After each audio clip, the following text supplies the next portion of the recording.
A'udzu billahi minasyaitonir rajim. Bismillahirrahmanirrahim. Assalamualaikum warahmatullahi wabarakatuh. Mga kapatid sa pananampalatayang Islam, batid natin na ang ating relihiyong Islam ay nag-uutos sa atin ng pagiging mahinahon. Pagiging mahinahon na kung saan dahilan nito na pagkawala ng galit ng isang tao. Sapagkat ang galit ay nagdadala sa lahat ng uri ng kasamaan. Lahat ng uri ng kasamaan na kung saan na hindi namamalayan ng tao dahilan ng bugso ng kanyang damdamin dahil sa kanyang galit.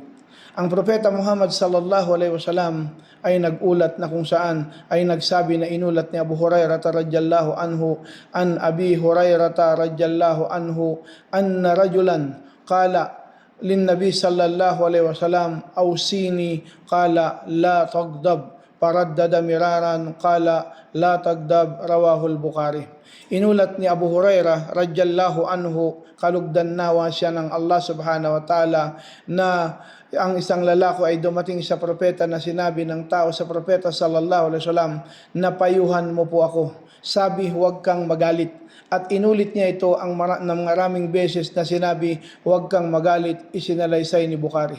Kaya ito mga kapatid sa pananampalatayang Islam, na ang galit ay nagdadala sa lahat ng uri ng kasamaan. Kaya kung saan, kaya tumingin lagi ang isang tao sa pagiging positibo. Na huwag magalit, na sinabi nga ng propeta sallallahu alaihi wasallam na ayon kay Abi Dar radhiyallahu anhu an Abi Darda qala qultu ya Rasulullah dulluni ala amalin yudkhiluni aljanna qala la taghdab wa lakal jannah.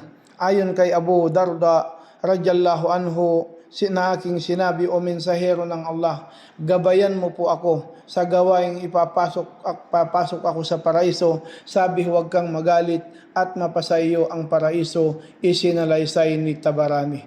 Kaya mga kapatid sa pananampalatayang Islam, alam natin ang puot o ang galit na kung saan ito'y bugso ng damdamin, na dahilan na kung saan kung ang tao ay wala siyang kontrol sa kanyang galit, na dahilan na hindi niya namamalayan na makagagawa siya ng desisyon na biglaan, na taliwas sa relihiyong Islam, o taliwas na kung saan dahilan kung bakit siya magkakasala o kaya ay makakapanakit siya ng kanyang kapwa, at makakapang-insulto siya, makakapagsalita siya ng mga bagay na hindi ka nais-nais na yuyurak sa damdamin ng kanyang kapwa. Kaya ang ating relihiyong Islam, na kung saan nagpayo sa atin ang Propeta Muhammad sallallahu alaihi wasallam na tayo ay huwag magalit, na ayon kay Abdullah bin Amr radhiyallahu anhu, na kanyang tinanong ang mensahero ng Allah subhanahu wa ta'ala annahu sa'ala Rasul sallallahu alaihi wasallam mada yubaiduni min ghadabillah azza wa jalla qala la taghdab. Na sinabi ng Propeta Muhammad sallallahu alaihi wasallam na ayon kay Abdullah bin Amr radhiyallahu anhu, na kanyang tinanong ang mensahero ng Allah subhanahu wa ta'ala kung ano ang magpapalayo sa akin mula sa galit ng Allah, ang kataas-taasan at ang makapangyarihan. Ang sabi, huwag kang magalit, isinalaysay ni Ahmad. Kaya ito mga kapatid sa pananampalataya, isa sa dahilan na kung saan kaluguran ng Allah subhanahu wa ta'ala, na kalulugdan ng Allah ang alipin, mapapasa kanya ang paraiso kung siya ay hindi magagalit, na dahilan na makontrol niya ang mga bagay na nakamumuhian siya ng Allah subhanahu wa ta'ala. Sapagkat ang galit mga kapatid sa pananampalataya, ito ay susi ng kasamaan, na sinabi ni Ja'far bin Muhammad, Kala Ja'far bin Muhammad, al-ghadabu miftahu kulli syarrin. Sinabi niya, ang galit ay susi ng lahat ng mga kasamaan. Kaya mga kapatid, sa pananampalatayang Islam, salita ng mga dalubhasa, na kung saan may nagsabi kay Ibn Mubarak, wakila li Ibn Mubarak, ijma' lana husnul khuluq fi kalimat kala tarakul gadab. Sinabi, may nagsabi kay Ibn Mubarak, pakiipon mo po sa amin ang mabuting pag-ugali sa iisang kataga. Sabi, huwa ang pag-iwan sa galit. Kaya yun mga kapatid, sa pananampalatayang Islam, layunin na huwag kang magalit. Ito ang dahilan para dalhin ang tao sa mabuting asal, tulad ng pagkabukas palad, mapagbigay, matiisin, pagkahiya, pakumbaba, pagtitiis, pagpipigil sa kasamaan, pagpapatawad, paglimot sa kamalian, pagtitimpi sa galit, pagkagalak at iba pang mga magagandang ugali. Tunay kapag ang tao ay nagtataglay ng ganitong mga pag-ugali, kadalasan ito ay pumipigil sa galit kung dumating na kung saan ang galit na ito. Kaya huwag mong sundan ang bagay na magdadala sa iyo sa galit. Bagkus labanan mo para mabawasan at magawa ang utos ni Allah, sapagkat kung hawak ng anak ni Adam ang galit, siya ay magiging parang taga-utos nito o taga-bawal. Kaya mga kapatid sa pananampalataya, kung ang Propeta Muhammad sallallahu alaihi wasallam, na kung saan makita natin na patungkol kay Musa, kumalma si Propeta Musa pagkatapos magalit, na sinabi ng Allah sa Quran, walam masakata an Musa ghadabu akhada alwaha wa fi nuskatiha huda wa rahmatul lilladina hum lirabbihim yarhabun. Sabi ng Allah sa Quran, at nang humupa ang galit ni Musa, kanyang kinuha ang mga tapyas at nakasulat nito ang patnubay kapag sa mga yaong natatakot sa kanilang Panginoon. Kaya yun mga kapatid sa pananampalatayang Islam, na kung saan makita natin na pangyayari na yaon, na kung saan na yung mga tapyas na andun kang kasulatan ng mga kautusan ng Allah subhanahu wa ta'ala, mga katangian ng mga mananampalataya, na kung saan sinabi ng Allah sa Quran, والذين يجتنبوا كبائر الإثم والفواحش وإذا ما غضبوا hum yagfirun. Sabi ng Allah, at mga yaong lumalayo sa mga malalaking kasalanan at mga kalaswaan, at kapag sila ay nagagalit, sila ay nagpapatawad. Kaya yun mga kapatid sa pananampalataya, mga katangian ng mananampalataya na binanggit ng Allah sa Quran, alladina yunfikuna fis sarra'i wad darra'i wal qadimin al ghaida wal afina anin nasi wallahu yuhibbul muhsinin. Sabi ng Allah sa Quran, mga yaong nagbibigay sa kaginhawahan at kagipitan at nagtitimpi sa galit at nagpapatawad sa mga tao, at ang Allah ay minamahal ang mga nagpapakabuti. Kaya mga kapatid sa pananampalataya, na inulat ni Abu Sa'id radhiyallahu anhu na nagdasal sa amin ang mensahero ng Allah subhanahu wa ta'ala ng salatul asar sa araw na yun, at saka tumayo at nagsermon hanggang lumubog ang araw, at wala siyang iniwan hingil sa Allah, hingil sa araw ng paghuhukom, maliban sa kanyang binanggit rito, o sangkatauhan, katotohanan ang mundo ay maberde at matamis, tunay si Allah ay itilaga kayo rito at titingnan kung ano ang inyong gagawin. Kaya katakutan ninyo ang mundo at katakutan ninyo ang mga kababaihan.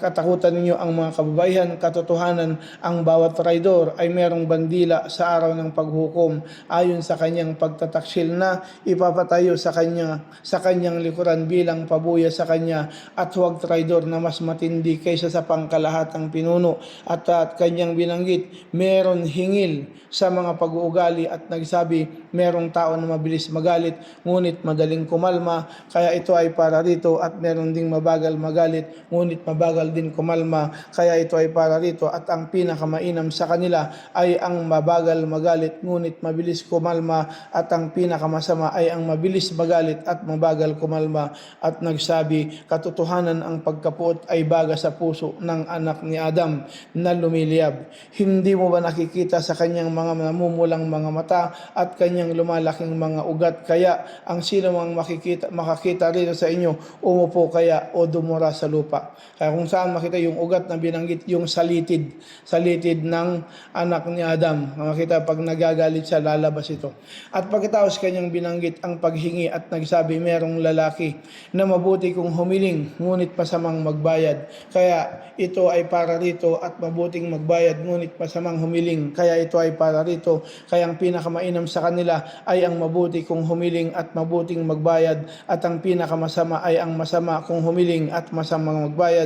At saka kanyang sinabi, katotohanan, nilikha ang mga tao sa mga baitang, kaya mayroon taong ipinanganak na naniniwala at nabuhay na naniniwala at namatay na naniniwala at ipinanganak na nagtatakwil at nabuhay na nagtatakwil at namatay na nagtatakwil at ipinanganak na naniniwala at nabuhay na naniniwala ngunit namatay na nagtatakwil, at ipinanganak na nagtatakwil at nabuhay na nagtatakwil ngunit namatay na naniniwala. Kaya mga kapatid, sa pananampalatayang Islam at sa kabinanggit sa kanyang kwento, walang bagay na mainam kaysa makatarungang salita na sinabi sa mapang-aping pinuno, kaya huwag mag-isa sa inyong magpipigil sa pag-iwas sa mga tao sa pagsasalita ng katotohanan kapag meron siyang nakita o nasaksihan. Pagkatapos umayak si Abu Sa'id radhiyallahu anhu at nagsabi, sumpa kay Allah, tumigil tayo rito at tunay kayo ay maging ganap na 70 nasyon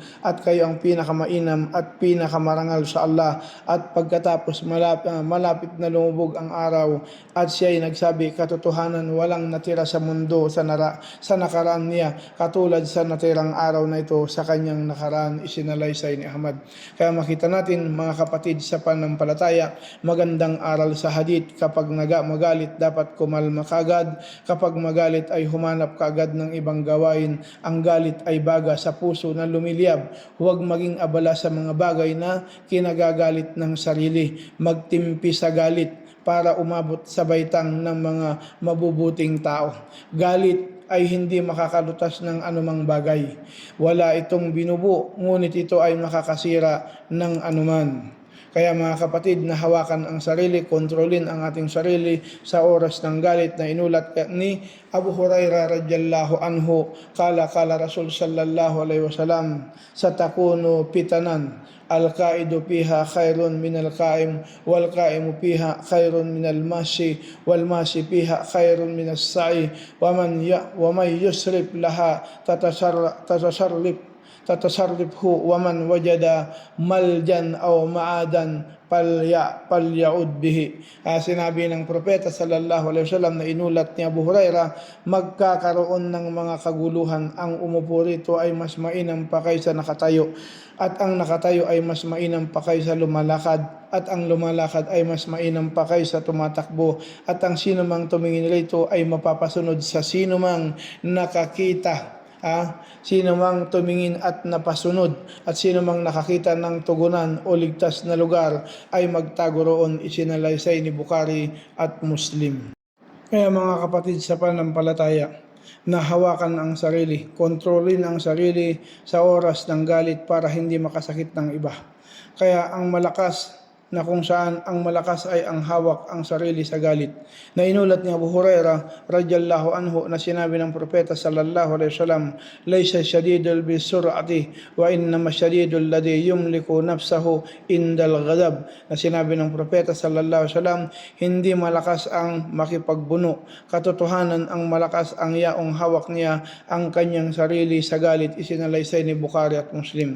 Kaya mga kapatid sa pananampalatayang Islam, na ang galit na kung saan ang malakas ay ang malakas na tao ay yung nakokontrol niya yung kanyang sarili sa kanyang galit, na inulat ni Abdullah bin Mas'ud radhiyallahu anhu na sinabi ng mensahero ng Allah subhanahu wa ta'ala, ano ang tingin ninyo sa rakub? Sabi niya, ma ta'udduna ar-rakuba fikum? Qala qulna alladhina la yuladu lahu, qala laysa daka birrakub walakinahu ar-rajulun ladhi lam yukim min waladihi shay'an. Kama qala Nabi sallallahu alaihi wasallam, na ano ang tingin niyo sa rakub? Aming sinabi, ang yang walang anak. Sabi, hindi iyon ang rakub, ngunit lalaki na hindi nagbibigay sa kanyang anak ng anumang bagay. Sabi, ano ang tingin niyo sa pakikipagbuno? Aming sinabi, walang lalaki na nakikipagbuno sa kanya. Sabi, hindi iyon, ngunit ang ang hawak niya ang kanyang sarili sa galit, isinalaysay ni Muslim.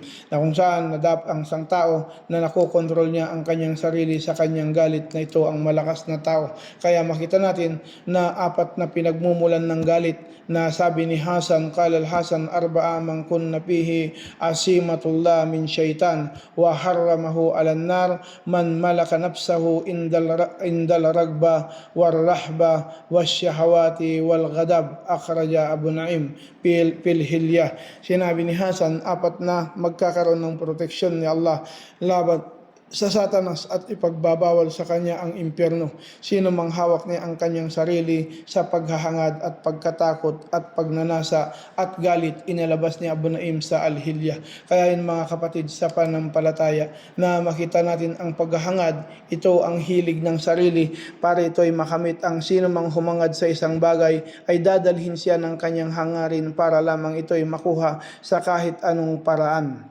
Na ngayon makita natin paraan na ipinagbabawal. Ang pagkatakot ay kapag natakot ang tao, pwede itong tumulak sa kanya sa isang bagay habang inaakala niya na ito ay makakaligtas sa kanya, at minsan ito ay humahantong sa bawal. At ganun din ang pagnanasa, ito ay hilig ng sarili sa isang pinagnanasahang bagay ng mga tao at kinagigiliwan, at kadalasan ito ay ipinagbabawal tulad ng pangangalunya, pagnanakaw at pag-inom ng alak, bagkus minsan tungo sa pagtatakwil sa Allah at sa lamangka at pagkukunwari at bid'ah. At ganun din ang ikaapat, ang galit minsan ay pag-init ng dugo sa puso para ipagtanggol ang sarili sa kapamahakan dahil sa takot o paghiganti sa anumang nakagawa sa kanya ng kasalanan, at iba pang mga gawain na pinagbabawal tulad ng pagpatay at paghampas at mga uri ng pang-aapi at pag-aaway, at kadalasan sa mga masamang salita tulad ng pagbibintang at pagmumura at kahalayan, at minsan umaabot sa antas ng pagtatakwil. Kaya yun mga kapatid sa pananampalatayang Islam, na ang tungkulin ng isang mananampalataya, dapat limitado ang kanyang pagnanasa sa kapahintulutan ng Allah sa pamagitan ng mabuting hangarin para magkaroon siya rito ng gantimpala. Dapat ang kanyang galit ay dapat ipagtanggol ang relihiyon sa kahapahamakan o ang iba pa, at paghiganti sa sinumang sumusuway sa Allah at sa kanyang mensahero. Kaya mga kapatid sa pananampalatayang Islam, na kung saan binanggit ng Allah subhanahu wa ta'ala sa banal na Quran na galit para sa relihiyon. Sabi niya, qatiluhum yu'addibuhumullah biaydikum wa yukhrijuhum wa yukhzihim wa yansuruhum alaihim yasfi sudura qaumil mu'minin. Sinabi ng Allah, labanan niyo sila dahil sila ay paparusahan ni Allah gamit ang inyong mga kamay, at ipahiya sila, at yaong ay kanyang tutulungan laban sa kanila, at gagamutin niya ang kalooban ng pangkat ng mga mananampalataya. Kaya mga kapatid sa pananampalatayang Islam, mga gawain para makaiwas sa galit na inshallah subhanahu wa ta'ala, na ito ay ating panghawakan, na kung saan na tayo ay sumunod sa utos ng Allah at sa pamaraan ng Propeta Muhammad sallallahu alaihi wasallam, na inshallah manatili sa atin ang gabay ng Allah subhanahu wa ta'ala dito sa mundo, at kalugdan tayo sa mundo at saka sa kabilang buhay. Assalamualaikum warahmatullahi wabarakatuh.